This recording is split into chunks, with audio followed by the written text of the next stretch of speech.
Bonjour, c'est Ursule encore. On est le 6 avril 2018 et je viens sonner la trompette et nous rappeler à tous que Jésus-Christ est à la porte. Alors, il est très important qu'on puisse s'apprêter, toi et moi, mettre notre vie en règle et veiller à chaque jour parce que le Seigneur arrive bientôt. Alors, je ne sais pas si vous êtes excités. Moi, je suis toujours excitée quand je pense qu'un jour, il viendra me faire sortir de cette prison qu'est le monde. Je me dis, ah Jésus, quelle nouvelle extraordinaire. Alors, si vous avez entendu parler de cette nouvelle il y a longtemps, depuis votre enfance peut-être, alors je vous dis que bientôt, très très bientôt, nous allons voir notre merveilleux roi. Alors que vraiment sa grâce nous donne d'être prêts à tout moment. Alors voilà, aujourd'hui je viens parler de mes brebis entendent ma voix, dit le Seigneur Jésus. Est-ce que tu es une brebis du Seigneur? Et si tu l'es, tu devrais entendre la voix du Seigneur à chaque jour, à chaque instant. Parce que ces brebis, dit-il, entendent sa voix. Alors je viens lire dans Jean 10, le verset 27. Voilà ce que ça dit. Ça dit, je vais commencer à lire au verset 25. Jésus leur répondit, je vous l'ai dit, et vous ne croyez pas. Les œuvres que je fais au nom de mon Père rendent témoignage de moi. Mais vous ne croyez pas parce que vous n'êtes pas de mes brebis, comme je vous l'ai dit. Mes brebis entendent ma voix, je les connais et elles me suivent. Je leur donne la vie éternelle et elles ne périront jamais. Et personne ne les ravira de ma main. Mon Père qui me les a donnés est plus grand que tous, et personne ne peut les ravir de la main de mon Père. Moi et mon Père, nous sommes un. Donc voilà. Alors Jésus dit que ces brebis entendent sa voix. Alors, es-tu une brebis du Seigneur? Et puis, si oui, est-ce que tu entends la voix de ton Père? Alors souvent, quand on lit ce verset, pour plusieurs personnes, ça sonne que entendre la voix de Dieu, c'est l'entendre audiblement. C'est-à-dire, comme je suis en train de vous parler, c'est quand les gens n'entendent pas Dieu comme ça, ils se disent qu'au fait, Dieu ne leur parle pas. Mais je suis en train de dire ici que si tu es sa brebis, alors tu l'entends correctement. Et tu entends très bien sa voix. Qu'est-ce qu'il est en train de dire? Regardez, je suis une mère.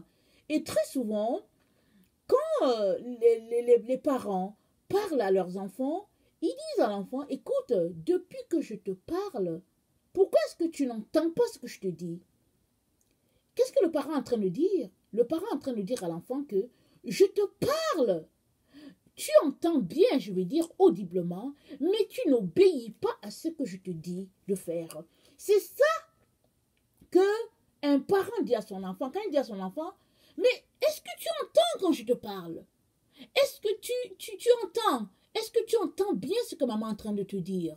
Et quand une mère dit ça à son enfant, elle est en train de dire, écoute, est-ce que tu écoutes le message qui est en arrière? Est-ce que tu obéis à ce que je suis en train de te dire? Ou bien comment se fait-il que, depuis que je te parle, tu es assis là, tu ne bouges pas? Tu continues de jouer, d'être là à tes jeux, ou bien tu continues d'être là sur Internet, alors que je suis en train de te parler, mais est-ce que tu entends? Alors, c'est le même langage que Jésus est en train de nous dire ici. Il dit que ces brebis entendent sa voix. Autrement, Jésus est en train de dire, si tu es sa brebis, tu devrais être en train de faire ce qu'il te demande de faire. Et qu'est-ce que Jésus te demande de faire? Tout est dans la Bible, évidemment. Si tu ne lis pas ta Bible, jamais tu n'entendras la voix de ton Père. Jamais tu n'entendras la voix de Jésus. Parce que tout est dans la Bible. Ça ne va pas tomber du ciel. Ça ne va pas tomber de l'espace. Ça ne va pas tomber par ton ami qui est à côté qui n'a même pas le Seigneur. Mais si tu es une brebis du Seigneur, tu devais être en train d'entendre sa voix. Tu devais être en train d'obéir. Tu devais être en train de faire les affaires de Jésus. C'est ça qu'il est en train de dire. Alors, si tu lis ta Bible, tu vas très bien voir que dans la Bible, exemple, si tu lis l'Ancien Testament, tu vas très bien savoir que dans l'Ancien Testament, il est question, par exemple, des 10 commandements. Et dans les 10 commandements, par exemple, c'est dit, tu ne voleras pas, exemple. Alors, si tu te mets à voler, alors ça veut dire que tu n'entends pas la voix de Jésus. Jésus est en train de te dire, ne vole pas. Alors, Jésus est en train de te dire, suppose que tu travailles dans une épicerie. Alors, et que là, de temps en temps, tu prends les laitues, tu mets ça dans ton sac à côté. De temps en temps, tu prends les œufs, tu mets ça dans une boîte à côté. De temps en temps, tu prends des fruits, tu mets ça à côté. Sans payer, Jésus est en train de te dire, tu n'entends pas ma voix. Et quelle est la voix de Jésus? La voix de Jésus est que tu ne voleras pas. C'est de ça que Jésus est en train de parler. Alors, si tu es une brebis de Jésus, tu devrais être une qui fait ce qu'il te dit de faire. Exemple, Jésus dit de visiter les malades. Alors, si tu passes à côté d'un hôpital, ou bien si tu entends qu'il y a un malade à l'hôpital et que tu ne vas pas le visiter, exemple, ça veut dire que tu n'entends pas la voix de Jésus. Bien sûr, tu peux entendre audiblement Jésus te parler, mais si tu n'obéis pas, toujours est-il que tu fais partie du groupe de ceux qui n'entendent pas la voix de Jésus. Parce que suivre Jésus, ce n'est pas entendre sa parole résonner à ton oreille, mais c'est de mettre en pratique ce qu'il te dit de faire. Parce que Jacques dit, ne vous bornez pas à écouter la parole, mais mettez-la en pratique pour ne pas être un auditeur oublieux. Pour ne pas être quelqu'un qui regarde son visage dans le miroir et après il s'en va et il oublie son visage, il oublie comment était son visage. Alors si tu es une brebis du Seigneur, Jésus est en train de te dire que tu devrais être en train d'entendre sa voix. Maintenant, qu'est-ce qui fait par exemple que tu n'entends pas la voix de Jésus? Exemple, si tu es quelqu'un qui est trop versé dans les valeurs du monde, tu peux être sûr que tu n'entendras pas la voix de Jésus, quand bien même tu serais quelqu'un qui lit ta Bible à tous les jours. Parce que entendre la voix de Jésus, c'est avoir la volonté d'obéir à ce qu'il est en train de te dire. Entendre la voix de Jésus, c'est disposer son corps, disposer tout son être à être en communion avec lui et à être en intimité avec lui. Parce que entendre la voix de Jésus, ce n'est pas seulement venir s'asseoir et lire sa Bible. Parce que tu sais quoi, tu peux lire ta Bible matin et soir et ne pas du tout entendre la voix de Jésus parce que tu la lis comme on lit un journal. C'est pas comme ça qu'on lit la Bible. Quoique, si tu le lis comme un journal, il y a quand même un verset qui va rester dans ton esprit. Mais quand tu lis la Bible, tu le lis de façon à méditer la parole, c'est-à-dire que tu le lis, tu mâches les paroles, tu le répètes à ton esprit, et puis tu regardes au niveau de ce que tu viens de lire, si tu mets vraiment ça en pratique dans ta vie ou pas. C'est comme ça qu'on lit la Bible. Alors si la Bible dit, par exemple, suppose que tu es en train de lire une partie, et puis ça dit que les moqueurs, leur place c'est en enfer. Exemple, je sais qu'il y en a, il y a une partie comme ça qui parle des moqueurs. Alors, exemple, tu lis et tu te rends compte que, oups, ici ça parle des moqueurs, et ça dit que les moqueurs, ils seront punis par le Seigneur. Alors, tu devrais te questionner, mais est-ce que je suis moqueur? Tu devrais regarder dans ta vie, est-ce que tu es un moqueur? Tu devais voir, ah ouais, on dirait que j'aime beaucoup me moquer des gens. Alors, qu'est-ce que tu devais faire? Tu devais venir devant le Seigneur pour lui dire, Seigneur, je te demande pardon et aide-moi, je ne veux plus me vautrer dans ce péché-là. Au fait, je ne savais pas que c'était quelque chose de grave, mais là, je viens de me rendre compte que c'est important pour toi, que je ne me moque pas des gens. Alors, aide-moi à sortir de là. Et tu devrais prier. Et ça ne veut pas dire que tu ne vas plus tomber dedans. Mais quand il t'arrivera de tomber encore dans la moquerie, tu vas demander pardon à la personne à qui tu t'es moqué. Tu vas venir avec pleurs et tremblements, avec larmes devant le Seigneur pour lui dire, Seigneur, je viens comme me repentir aujourd'hui devant toi, mais aide-moi à ne plus me moquer des gens, aide-moi à sortir de cela. Et c'est comme ça, si c'est comme ça que tu agis, c'est comme ça que tu es une brebis qui entend la voix de Jésus. Mais si tu es juste quelqu'un qui lit la parole et qui ne met pas en pratique, alors tu es quelqu'un qui n'entend pas du tout la voix de Jésus-Christ. Et Jésus dit que ces brebis, ils ne suivront pas un étranger, ils entendent sa voix. Alors, je vais encore relire un peu ce que le verset dit. Il dit, je leur donne la vie éternelle, ça c'est au verset 28, et elles ne périront jamais et personne ne les ravira de ma main. Alors ce sont ces gens-là, ceux-là qui entendent la voix de Jésus, là, ces brebis, c'est eux qui ne périront jamais. C'est à eux que Jésus donne la vie éternelle. Il y a beaucoup de personnes qui ont pris ce verset-là, le verset qui dit que personne ne les ravira de ma main. Alors les gens se lèvent un jour, ils donnent leur vie à Jésus, ils disent, bon Jésus, je t'invite dans ma vie. Et ils s'en vont, ils vivent leur vie comme ils veulent. Et il dit, c'est écrit que nul ne les ravira de ma main. Alors il dit, c'est écrit que nul ne me ravira de la main de Jésus.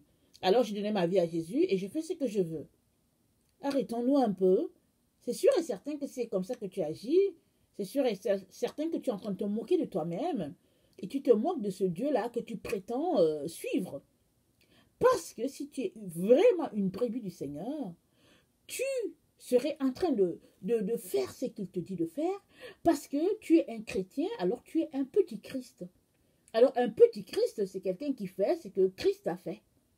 Alors, mais si tu te nommes petit Christ et que tu ne fais pas ce que le Seigneur te demande de faire, alors ce nom-là que tu portes, le nom chrétien, un jour, ce nom-là rendra témoignage en disant que tu t'es fait appeler chrétien, mais tu ne vis pas comme un chrétien. Alors, l'autre élément aussi qu'il faut mentionner ici, quand Jésus dit que mes brebis entendent ma voix, il est en train de dire que mes brebis distinguent très bien ma voix de celle de l'étranger. Il est en train de dire que mes brebis discernent correctement ma voix. Vous savez, on est dans ce temps-là où il y a beaucoup de subtilité autour de nous.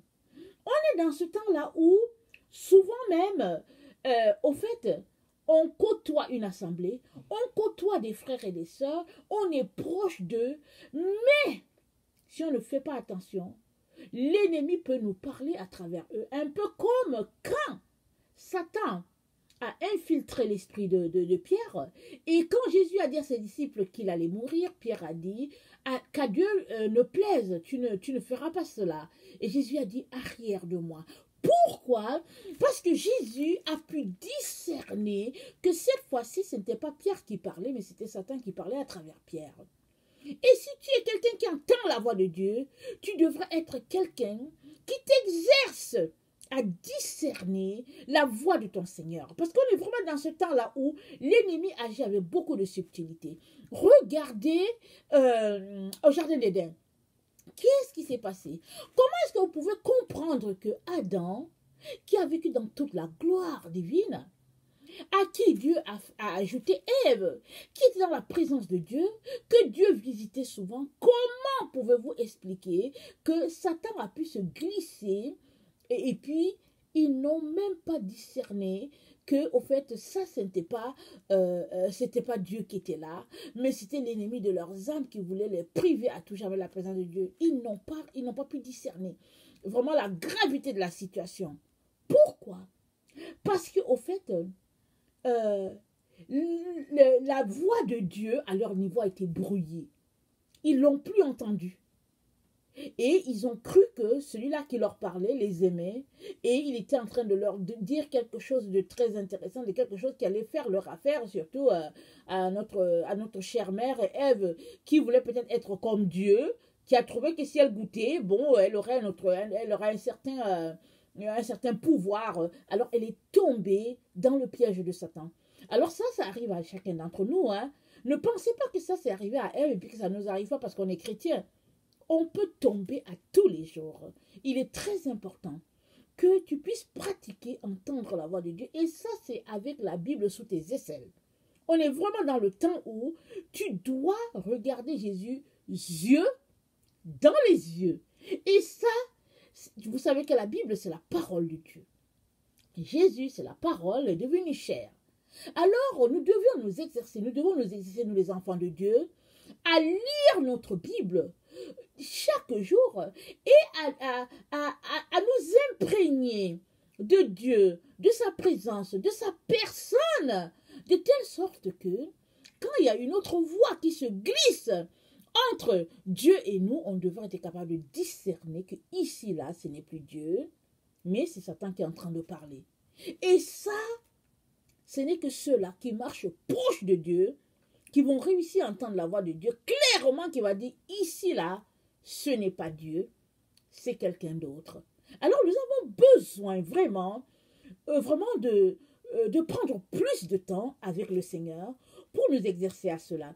Et il y a une chose est de lire la Bible, une chose est de la méditer, une chose est de passer au pain fin la lecture que nous faisons dans la Bible, mais une autre chose est de s'asseoir dans le calme et la tranquillité pour entendre juste les battements du cœur de notre Père. Parce que quand on s'exerce à cela, on va pouvoir entendre Dieu dans la tranquillité. Parce que Dieu, c'est dans le calme qu'on l'entend. C'est dans la tranquillité qu'on l'entend. Et si tu es quelqu'un qui t'exerce à prendre du temps à côté, 15 minutes, 20 minutes par jour, à rester juste dans le calme, non seulement tu vas faire du bien à ton âme, à ta personne, mais aussi tu vas apprendre à discerner clairement la voix de Dieu, parce que chaque fois qu'un enfant de Dieu est calme, c'est là que Dieu vient tout doucement. Il vient se glisser. Soit il va te donner une chanson, soit il va te donner une parole, soit il va te donner une image, soit il va te donner une vision. Et il va te parler clairement et tu vas discerner si c'est Dieu qui est en train de te parler ou bien si c'est l'ennemi qui veut se glisser ou si c'est la voix de ta conscience qui est en train vraiment de te parler.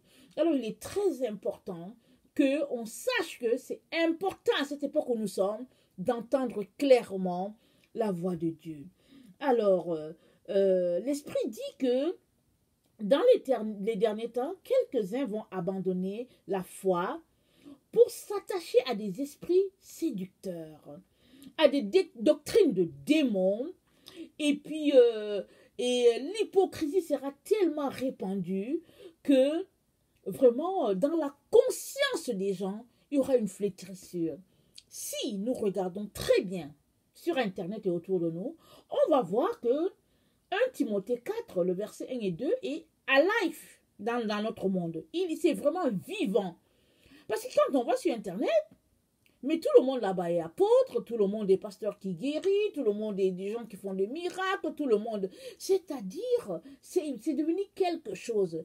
Et c'est des doctrines de démons partout répandues, toutes sortes de choses qui ont l'air vraies, mais qui au fond sont imprégnées par Satan.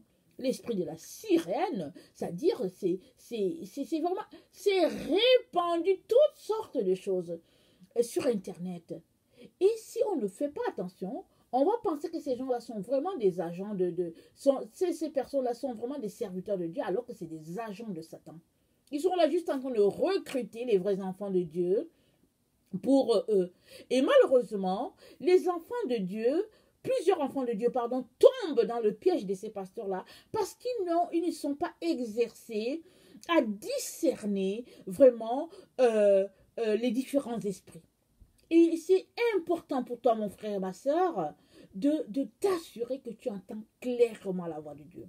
Alors moi, écoutez, il m'est arrivé une fois dans ma vie, vraiment, d'avoir un choc tellement, vraiment grand. Parce qu'un jour, je croyais que j'avais très bien entendu Dieu par rapport à une situation bien précise. Mais, oh non, j'ai entendu clairement la voix, j'ai entendu tout et j'étais convaincue. Et écoutez, il y a plus de, peut-être que ça fait 25 ans de cela aujourd'hui. Mais non, ce n'était pas Dieu qui m'avait parlé.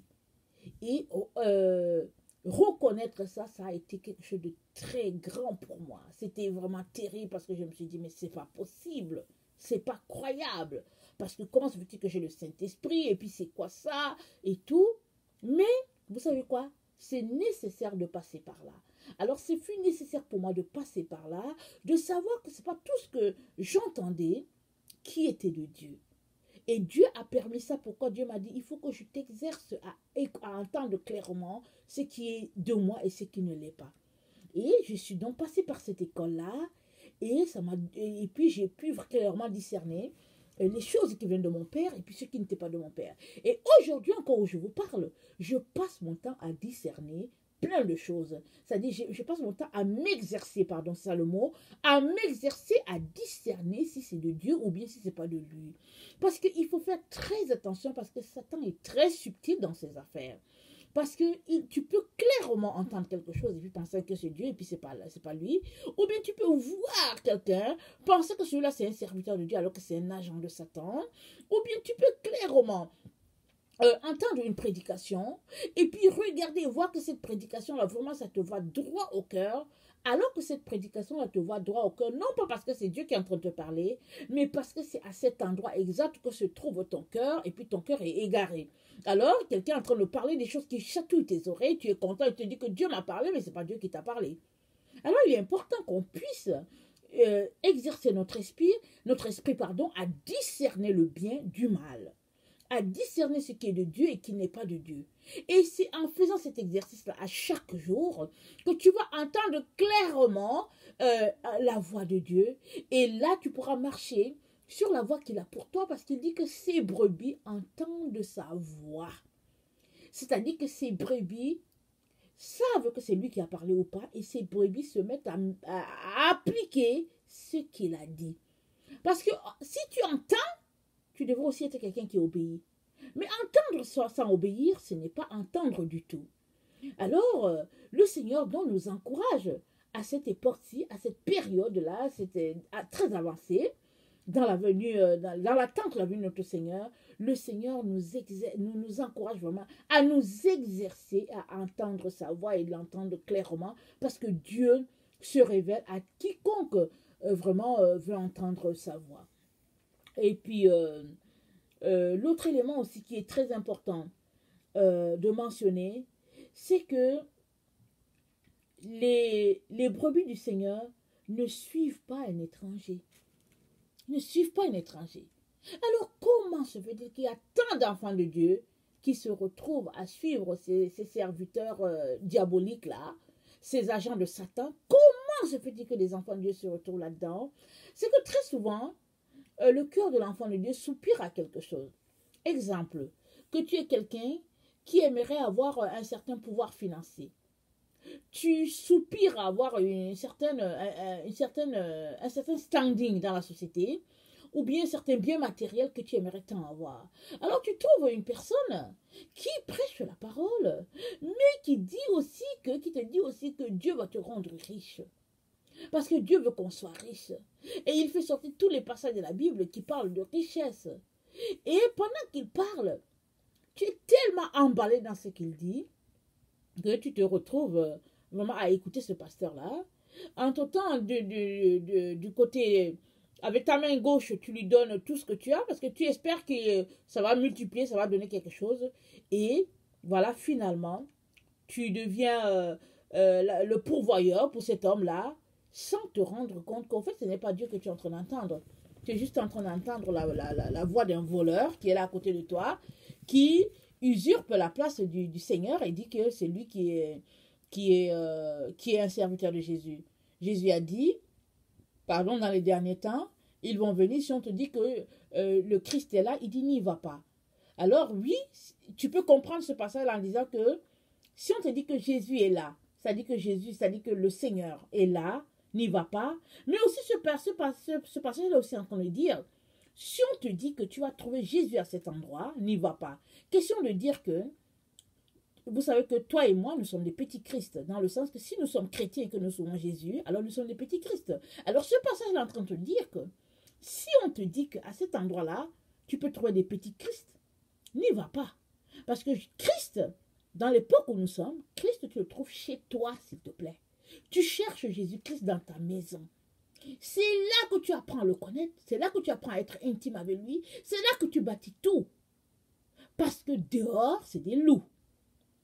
Et une fois que tu as bâti ta relation avec Jésus-Christ, une fois que tu as expérimenté cette proximité avec lui, oui, tu peux sortir et une fois dehors, tu peux voir qui est loup et qui est brebis, ou bien qui est loup et qui est petit Christ, ou bien qui est loup et qui est vraiment le Christ.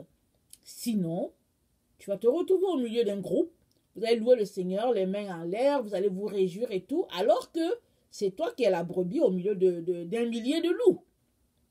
Alors il est très important que tu puisses t'exercer à entendre la voix de Dieu, te dit ton Seigneur en ce jour de 6 avril 2018. C'est très important pour toi, c'est très important pour moi, parce que seuls ceux-là qui entendent la voix de Jésus ne tomberont pas dans le piège et ils pourront continuer de veiller jusqu'à attendre le retour de leur Seigneur, s'ils sont parmi ceux-là qui doivent expérimenter l'enlèvement. Donc voilà, que sa grâce demeure sur vous et n'oubliez pas, mettez votre vie en règle. Donc si tu es quelqu'un qui ne connaît pas le Seigneur, je viens aussi te dire que Jésus-Christ est mort aussi pour toi. Alors, il est mort pour l'humanité et donne-lui ta vie et il va t'assurer un bonheur ineffable. Alors, Jésus n'est pas seulement mort pour les chrétiens, il est mort pour l'humanité. Et il est le pont entre Dieu et puis les hommes. Il n'y a pas quelqu'un d'autre. Tous les autres que tu entends, qui ne s'appellent pas Jésus-Christ de Nazareth, sont tous des usurpateurs. Jésus-Christ de Nazareth, celui qu'on appelle Yeshua HaMashiach, lui, c'est ça son nom que sa mère lui a donné. Lui, c'est lui le sauveur.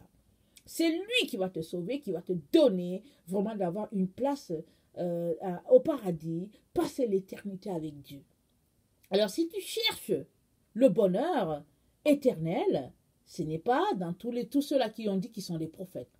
C'est en Jésus-Christ seul, Dieu devenu homme et qui a exercé le ministère de prophétie sur la terre au milieu de nous, qui a été prophète, mais il n'est pas prophète, il est fils de Dieu d'abord. Il est la parole de Dieu, il est Dieu devenu homme au milieu de nous et il a aussi été prophète au milieu de nous. Alors, donc voilà, que sa grâce te donne vraiment de le rencontrer parce que sa grâce coule comme une rivière et elle est là, elle abonde pour quiconque veut posséder cette grâce-là. Alors que le Seigneur vous bénisse et qu'il vous donne vraiment d'être persévérant jusqu'à sa venue. Amen.